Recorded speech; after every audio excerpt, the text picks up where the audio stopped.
Here's my case. Nothing that's ever going to appear here except for the call with Neil. He called my house after I told him that I was trying to get legal in the office. So, is what it is. Everything else is Facebook.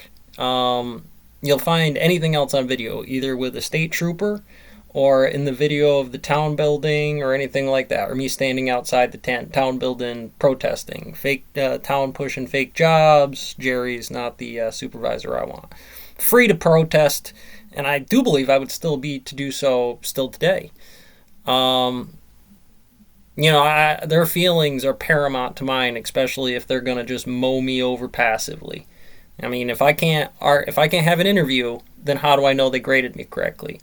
If they can put it in the paper but decide that they don't want to have the job, then why put it in the paper to begin with? That's pretty uncertain if you're going to get it, unless you put it in the paper to get a candidate that you want to then do that, which is very fraudulent. You don't really know that you have those ends, and what would disqualify me from that advantage.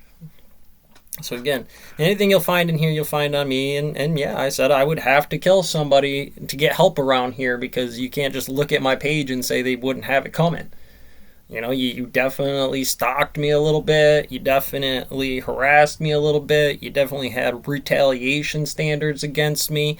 You kidnapped me.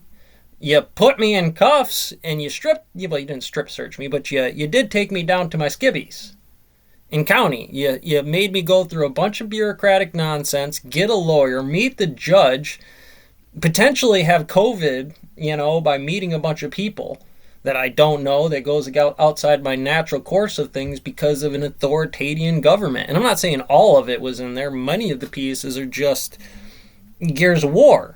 But what was the driver behind here? When you look at this and you say, hey, what if they were? What if they held off this case, intentionally did it for a, was it integrity? No, well, it's kind of an integrity, but it's more of a conflict of interest is what it's called. We had never had a case like that in Hancock where somebody was going against the town, so they decided to ship it out to an outside judge because of the conflict of interest. So why was mine, in terms of this conflict of interest, even put to it? Is that the natural bureaucratic process, or was it supposed to be, and knowing that it was a conflict of interest, never supposed to go to that courtroom, to then stop me from going to the meeting where I can have this kind of conversation? Well, regardless of my OP order of protection and what it may say about talking about the case, why would the government need to be ashamed about this, or the state? They're just doing their process. Why would they not want to do this? To protect a governmental official? Well, they're no different than a normal person, and this would be no different than a verbal assault or a harassment case. So why wasn't it set to those standards instead of the Class D felony for what it represents? Yes, they have an attached model of the work that they do in this world, but so does the grandma. It's the same nature of why you can't kill anybody in general. You can't argue the probability of the value of the maliciously destructed property. We're talking something super ultra relativistic, not a house. Not a specific house bought by eminent domain and not given a fair price because you're giving a sacrifice to the public. Well, we give many sacrifices to the public, so why would we give an additional sacrifice beyond what the maximum value of that case would be? In this case here, you had a very ambiguous post that was based in my specific feelings about this, that I was not directing that comment to somebody. I was vocalizing that to my own First Amendment. It's my process, and not only the timestamp, given the amount of information that's necessary to organize a testimony. And, so you come in here, and again, I'm being, as far as I know, at this point in time, not only was my First Amendment violated, ability to protest, freedom of speech, I was kidnapped, I am being held without any clue of when my court dates are or anything. I would assume you go to the judge You get arrested. There's some limbo. You get a date. That date was set, which was set to the local Hancock court. And now, with that being canceled, you would figure at that point in time it was canceled, or I would have been given the information to know at least the pieces of why it's being hung up. Not necessarily that I would have an exact date. I can understand that, hey, this is in some limbo, things are going on, it's going to get somewhere at some point in time, and then you will have a date that you have to appear to from that date. And that would make sense to me, if not the court trial in itself at that date. But right now, I don't know if I'm waiting for a letter. I don't know if I need to get a new public attorney. I know the one I called told me that he never said that they would be contacting me, which would be sensible. You're my public defender.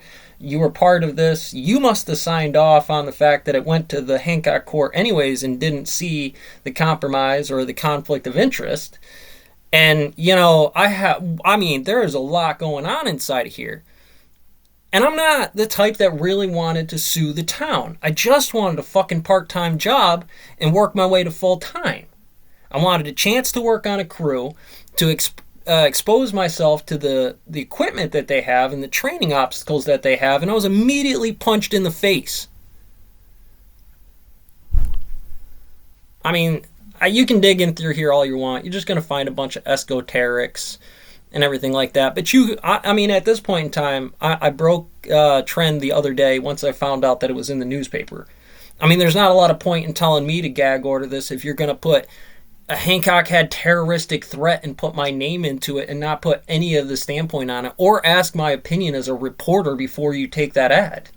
I never gave you consent to do something like that. Well, I know that there's some freedom of information and First Amendment rules for reporters, but I never had anything to say with that, nor would I be okay with them printing an ad like that to make me look like a terrorist. Now, it's bad enough that the town was involved, but now I'm potentially looking at a lawsuit against the newspaper as well. And I'm trying to keep the state troopers out of it and everything else. I think that they did a decent job. They were very polite to me, and other than the initial response of being told through bad orders, Geneva Convention, administrative immunities, they got bulletproof vests on. That's generally enough for me. It's the stone mill different. So, at any rate, this town being the stone mill different as well is not to say that would you put an ad in the paper for 2 weeks, have it come out, and then tell a kid, hey, we weren't really looking for somebody right now, but there was no time date on it, and maybe I have some say in the matter of whether it'll even be a thing later or not, and an ad in the paper. That's ridiculous. Would you then do the denial and the retaliation for OSHA, in this case, a First Amendment, it's retaliation for making them audit. It's where you can't get punished or denied a raise or promotion because you called OSHA to have them do an inspection. That then if they fail, they denied you raises and promotion, or even if OSHA come in because there was some infractions, they can't deny you that. Basically, it's an engineering thing. You get ahead of the game by taking care of it now. There was always that problem. The maintenance was always that way. So you just can't say, don't look at it.